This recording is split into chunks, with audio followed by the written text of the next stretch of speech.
2019 తర్వాత గంజా సాగు ఇంచుమించుగా ఎలా అయిపోయిందంటే గాంజా ఆంధ్రప్రదేశ్ గా మన సంగతి మనందరికీ తెలుసు.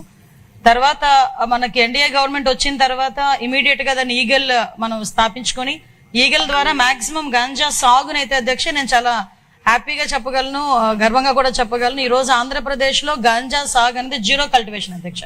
ఎక్కడా కూడా గంజా సాగు లేదు అని చెప్పి సభాపూర్వకంగా మీ అందరికీ కూడా తెలియజెప్పడానికి కూడా అందరి సహకారం లభించినందుకు కూడా అందరికీ కూడా నేను ధన్యవాదాలు తెలియజేసుకుంటున్నాను అధ్యక్ష.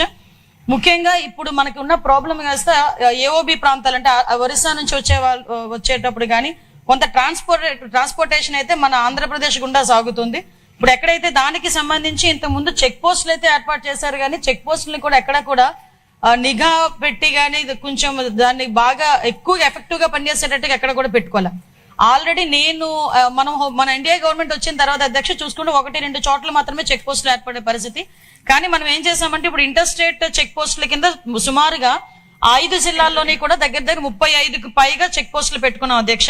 ఆ చెక్ పోస్టుల దగ్గర కూడా ఎస్పెషల్లీ ఇప్పుడు మనకి పాలకొండ కాన్స్టిట్యుయెన్సీకి సంబంధించి రాయగడ గునుపూర్ దగ్గరలో ఉంటుంది అధ్యక్ష. అక్కడ బత్తిలి అని ఒక చెక్ పోస్ట్ కూడా ఏర్పాటు చేసుకోవడం జరిగింది. ఆ బత్తిలి చెక్ పోస్ట్ కూడా చాలా ఎఫెక్టివ్ గా పనిచేయడం వల్ల అట్ ద సేమ్ టైం అక్కడ ఎస్పీ మన్యం జిల్లా ఎస్పీ గారు అదే విధంగా అక్కడ రాయగడ ఎస్పీ గారు నిరంతరం కోఆర్డినేషన్ చేయడం వల్ల అటువైపు నుంచి మాక్సిమం ట్రాన్స్పోర్టేషన్ కూడా తగ్గే పరిస్థితి కూడా వచ్చింది అధ్యక్ష.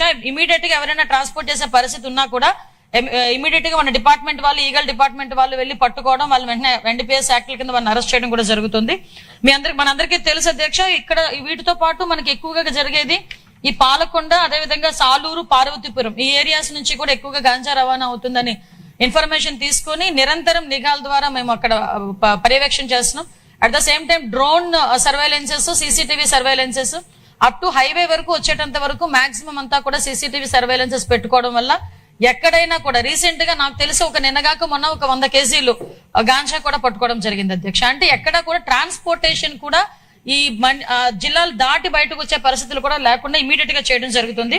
అదేవిధంగా అక్కడ అవేర్నెస్ ప్రోగ్రామ్స్ కి కూడా అధ్యక్ష ఇంచుమించుగా ఓన్లీ ఈ మన్యం జిల్లా అంటే ఉత్తరాంధ్రకి సంబంధించిన 5 జిల్లాల్లోని దగ్గర 47 డ్రోన్స్ ని కూడా వైజాగ్ రేంజ్ లో 47 డ్రోన్స్ ఎస్పెషల్లీ గాంజా కల్టివేషన్ మీద గాంజా ట్రాన్స్పోర్టేషన్ మీద ఒక సర్వేలెన్సెస్ కూడా నడుపుతున్నామని చెప్పడానికి కూడా హ్యాపీ ఫీల్ అవుతున్నాను అధ్యక్ష. మనం చూసుకుంటే అధ్యక్ష ఇప్పుడు మన గవర్నమెంట్ వచ్చిన తర్వాత నుంచి ఇప్పటి వరకు కూడా 5 జిల్లాలకి సంబంధించి 1423 కేసులు నమోదు చేయడం అయింది అధ్యక్ష. 762 వాహనాలను సీజ్ చేయడం జరిగింది. అరెస్ట్ అయిన వాళ్ళు 3515 మందిని అరెస్ట్ చేశారు. వీటితో పాటు వాళ్ళ దగ్గర ఒక అవగాహన కార్యక్రమాలు చేయాలి కాబట్టి దానిలోని చాలా పెద్ద ఎత్తున తీసుకొని మన ఎడ్యుకేషన్ డిపార్ట్మెంట్ నారా లోకేష్ గారి సారథ్యంలో సహకారంతో ప్రతి స్కూల్లోని కూడా ఈగల్ క్లబ్స్ ను కూడా ఏర్పాటు చేసుకోవడం జరిగింది. పాలకొండ శాసనసభ నియోజకవర్గంలో 131 ఈగల్ క్లబ్లు కూడా ఏర్పాటు చేసుకుని పిల్లలకి కూడా దీని మీద అవేర్నెస్ కార్యక్రమం చేపట్టడం జరుగుతుంది.